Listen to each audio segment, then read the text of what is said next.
Hanumanth ಚಲವಾದಿಯವರ ಸಾರಥ್ಯದಲ್ಲಿ ಭೀಮಧ್ವನಿ news 7. MUDA ಪ್ರಕರಣದಲ್ಲಿ ಯಾವುದೇ ಸತ್ಯಾಂಶ ಇಲ್ಲ ಅನ್ನೋ ಸಿಎಂ ಸಿದ್ದರಾಮಯ್ಯ ಹೇಳಿಕೆ ವಿಚಾರ. ಗದಗ್ನಲ್ಲಿ ಸಂಸದ ಬಸವರಾಜ ಬೊಮ್ಮಾಯಿ ಹೇಳಿಕೆ. ಯಾವುದೇ ಸತ್ಯಾಂಶ ಇಲ್ಲ ಅಂದ್ರೆ ಇಷ್ಟು ದೊಡ್ಡ ಚರ್ಚೆ ಆಗ್ತಾ ಇರಲಿಲ್ಲ. ಅದರಲ್ಲಿ ಏನೂ ಇಲ್ಲ ಅಂದ್ರೆ ಇಂಡಿಪೆಂಡೆಂಟ್ ಆಗಿ ತನಿಖೆ ಮಾಡೋದಕ್ಕೆ ಯಾಕೆ ಹಿಂದೆ ಮುಂದೆ ನೋಡ್ತಾರೆ? ತನಿಖೆ ಮಾಡೋದಿದ್ರೆ ಮೂಡಾದಲ್ಲಿ ಎಕ್ಸ್ಚೇಂಜ್ ಸೈಟ್ಗಳು ಯಾವ್ಯಾವು ಇದೆ, ಆ ಸಂದರ್ಭಗಳಲ್ಲಿ ಯಾರ್ಯಾರಿಗೆ ಕೊಟ್ಟರು, ಸಂಪೂರ್ಣವಾಗಿ ತನಿಖೆ ಆಗಬೇಕು. ಸಿಬಿಐಗೆ ಕೊಡಲಿ, ಹಗರಣ ಇಲ್ಲ ಅಂದ್ರೆ ಯಾಕೆ ಭಯ ಪಡ್ತೀರಿ? ಎಕ್ಸ್ಚೇಂಜ್ ಸೈಟನ್ನು ಯಾವ ಲೇಔಟ್ನಲ್ಲಿ ಪಡ್ಕೋಬೇಕು ಕಾನೂನಿದೆ. ಕಾನೂನು ಉಲ್ಲಂಘನೆ ಆಗಿದೆ. ನಮ್ಮ ಪಕ್ಷದವರು ಸ್ಪಷ್ಟವಾಗಿ ಓದಿ ಹೇಳಿದ್ದಾರೆ ಯಾವ ಕಾನೂನು ಉಲ್ಲಂಘನೆ ಆಗಿದೆ ಅಂತ.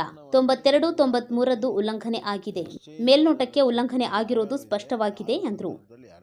ವೀರೇಶ್ ಕುಕರಿ, ಭೀಮಧ್ವನಿ ನ್ಯೂಸ್ 7. ಕೊಡಲಿ, ಸಿಬಿಐ ಕೊಟ್ಟರೆ ತನಿಖೆ ಯಾವುದೂ ಹಗರಣ ಇಲ್ಲಂದ್ರೆ ಯಾಕೆ ಭಯ ಪಡ್ಕೋಬೇಕು? ಇದು ನನ್ನ ಪ್ರಶ್ನೆ. ಇಲ್ಲ, ಅದನ್ನು ಯಾವುದೇ ಕಾನೂನು ಏನು ಉಲ್ಲಂಘನೆ ತೋರಿಸ್ಕೊಳ್ಳಿ. ವಿನಾಕಾರಣ ಬರೀ ದೇಶದ ಆರೋಪ ಭಾಳ ಸ್ಪಷ್ಟವಾಗಿ ನೀವೇ ಹೇಳ್ತಿರಲ್ರಿ, ಮಾಧ್ಯಮದವರು ತೋರಿಸ್ಕೊಟ್ಟಿದ್ದೀರಿ. ಒಂದು ನಿಮಿಷ ರೀ, ಅಲ್ಲಿ ಸಿದ್ದರಾಮಯ್ಯ ಅವ್ರು ಬೇಕಾದ ಹೇಳಿ, ನೀವು ಮಾಧ್ಯಮದವ್ರ ಪ್ರಶ್ನೆ ಕೇಳಬೇಕು. ಅವ್ರಿಗೆ ನೀವು ಕೇಳೋದಿಲ್ಲ, ಮಾಧ್ಯಮದವ್ರು ಅವ್ರಿಗೆ ಸರಿಯಾಗಿ ಪ್ರಶ್ನೆ ಕೇಳೋದಿಲ್ಲ.